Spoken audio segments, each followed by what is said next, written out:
What is going on, beautiful people? My name is Finesse from GoBoys.com, and we are back another best bet video. But we're gonna switch it up a little bit. We've been rocking with NFL for this series. We're gonna switch gears, do some UFC Austin taking place tomorrow night. So our best bets are gonna be focused on that card.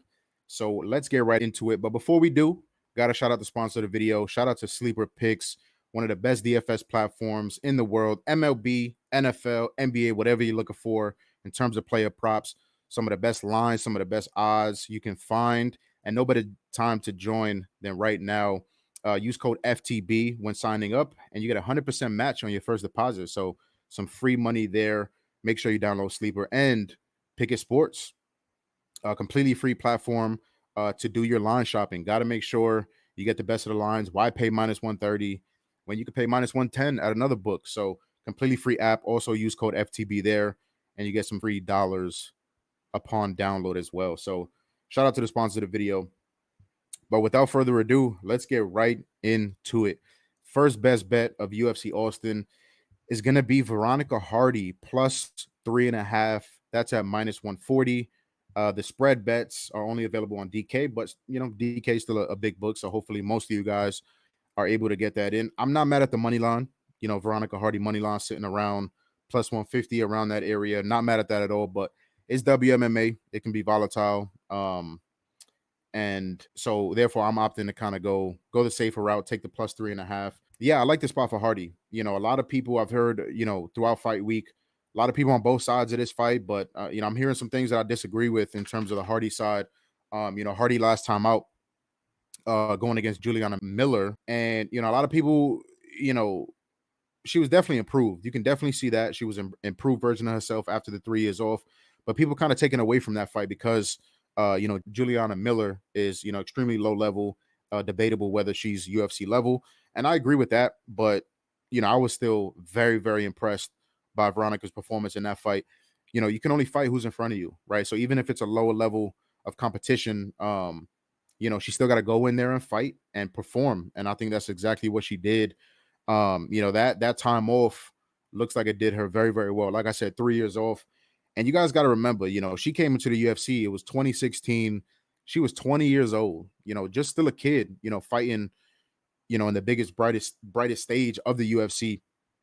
And, definitely took her lumps, but still, for some pretty tough girls, some not necessarily easy outs, not layups, makes a debut versus Ashley Evans Smith. And, say what you want about Ashley Evans Smith, but she's big for the weight class. She's tough. She's physical. She has a ton of UFC fights. So, not the easiest matchup in the world. Was in there with Jillian Robinson, girls like Andrea Lee, Polyana Viana. Takes the time off. Now, Dan Hardy, not only her husband, but her main coach, her main cornerman, and that's looked to do her, do her well in this spot and in her fighting career. Dan Hardy's one of the smartest minds you guys see, hear him on commentary, one of the smartest minds in all of the sport. So definitely going to help you with a guy like that in your corner. And, she looked amazing in my mind, in that Juliana Miller fight. Hands look really crispy. She's always had fast hands, but, at times her striking has looked really, really bad. In that Bea Malecki fight, she looked terrible, so I can't blame people for, wanting to fade her after a terrible performance and then, a great performance, but against a lower level fighter. But like I said, after that Bea fight, took 3 years off, came back. Her hands looked crispy. She looked fast as ever. Her boxing looked as technical as ever. Her movement looked improved. So, a part of this bet is the upside. She's still only 28 years old. Again, best training situation that she's probably ever been in. She's a little bit more active now. This will be a second fight back. So I'm buying into, a little bit of that upside, but I think there's a really, really good chance that Veronica Hardy wins this fight. And therefore, I think there's a lot of value. Jamie Lynn Horth at minus 200, I don't think is justified in any fight. She's 33 years old. She's going to be 5 years older, only 6 professional fights. And I mean, her first 4 fights, were against opponents who only had a combined 8 fights, in total. So, there was an 0-0 girl mixed in there. So, yes, it's early on in her professional career, but still fighting absolute lowest level of competition. Like I said, only 6 pro fights. And nothing really amazes me with Jamie Lynn Horth. The biggest thing for Jamie is her physicality. I think that's her best trait, which we've talked about before in terms of WMMA physicality can do wonders. That can win you fights alone. But I don't see really anything special besides that. Striking is decent. Decent grappler. Has subs on her record, some rear naked chokes and such things. But especially in the bigger cage, we're gonna get the bigger cage, not the smaller apex cage. Veronica's gonna be much faster. I think that she's gonna be hard to find. Her movement is good. BJJ black belt, obviously. So Jamie Lynn wants to play that kind of, push against the cage kind of fight, or, Jamie Lynn does find herself in top, getting some top time and getting some control on top. I think Veronica Hardy can, get back up or get off the cage using some of that BJJ stuff. She likes to roll for knee bars and stuff like that, and, use her BJJ to get herself out of compromising positions. So I like Veronica Hardy plus 3.5. All she got to do is win a round on all three judges' scorecards.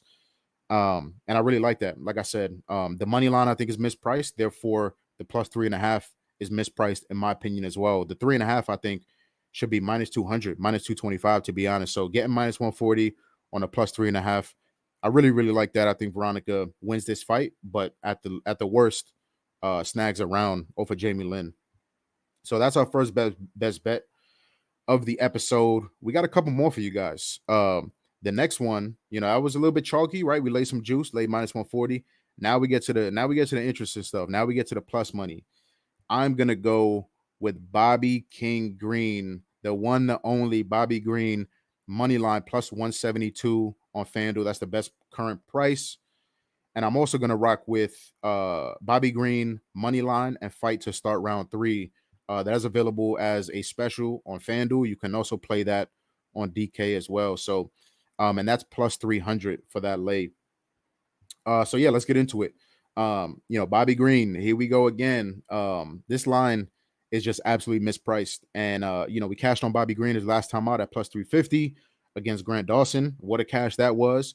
And we going back to the Bobby Green underdog train. We hopping back on the train. Same thing applies here. In this spot, I thought he was severely mispriced against Grant Dawson. I think he's being severely mispriced again. But we got to start, the bookmakers got to start putting some respect on Bobby Green's name. Like I said, this line is way off. I think at worst, this should be a pick 'em fight. But I'd make Bobby closer to, minus 150, to be honest. Minus 150 is a 60% implied win probability. And that's right around where I put Bobby, 65% to not only cover this price, but to win this fight. Jalen Turner, he's fighting Jalen Turner. And Jalen Turner, is no doubt extremely talented, versatile strikes, great kicks, very active kicking game, good calf kick, good teep kick up the middle. We just saw him absolutely rock Dan Hooker with a beautiful head kick in his last fight. I don't know how Dan Hooker ate that kick. But yeah, great knees, great elbows, dangerous on the feet. He's fast. He's huge for the weight class. He's 6'3", 77-inch reach. Cuts a ton of weight to make 155. So huge for the division. And his dangerousness, has translated directly into finishes. 100% finish rate. All of his wins come by finish. He's definitely not to be fucked with. Jalen Turner is dangerous. But that 100% finish rate, I think, is also, one of his red flags, one of Jalen Turner's red flags. And one of the reasons I like Bobby in this spot. I see very, clear patterns when looking at a guy like Jalen Turner, just from watching tape and following his career. Despite the talent, he's never won a fight that's gone past the second round.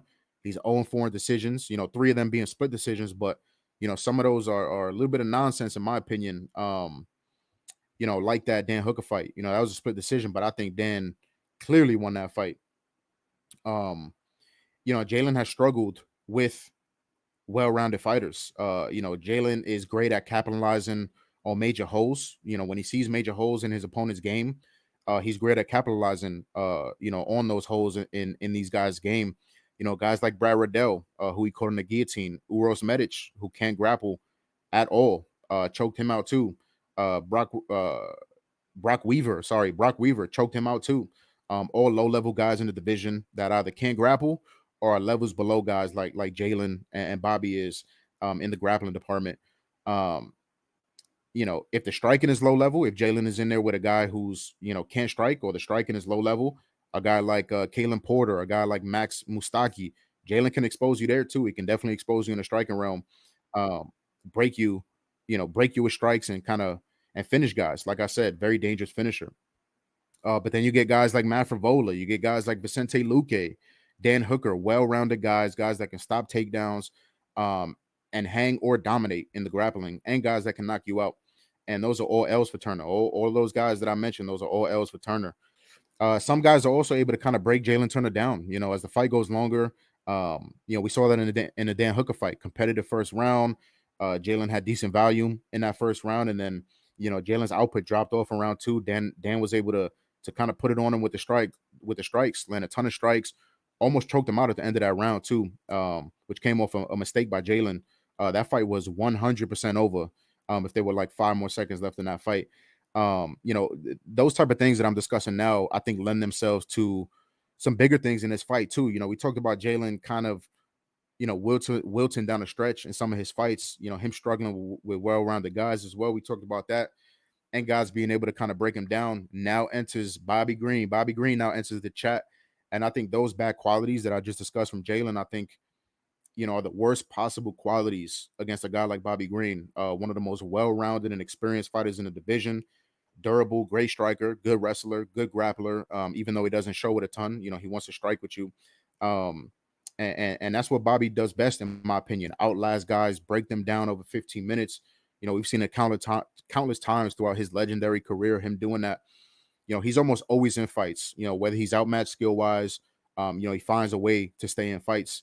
And that's why we all love Bobby Green, always in, exciting fights, and comes to fight for your money. I don't love Jalen striking defense as well. Doesn't move his head almost at all. Kind of that tall man's defense. He gets cracked in almost all of his fights. Bobby's slick and clean striking, I think, is going to be a problem for Turner in this fight, especially as the fight goes longer. I favor Bobby's cardio as well. Bobby can defend takedowns, even from long and lankier men like Jalen Turner. I think Bobby can find himself in some top time, whether that comes off a Jalen mistake, or maybe Bobby working against the cage and finding himself, with an opportunity for a takedown and some top time. Jalen can also be low volume at times too, which worries me in a spot against Bobby Green, especially, like I said, going into later rounds. That goes into, him kind of wilting, kind of tailing off as these fights go longer.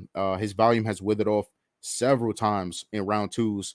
He kind of, we talked about this, kind of just resorts to lazy jabs, calf kicks, stuff like that. And that's where Bobby has a huge advantage. Bobby's not going to slow down. He's going to stay in your face, try to cut the cage off, and apply that pressure that Bobby's known for. So, I like Bobby's ability to mix in his kicks with his punches. He combines those two elements really, really well.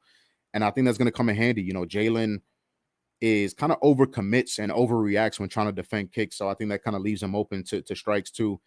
This is a much smaller part of my cabin, but, you guys have probably heard it by now.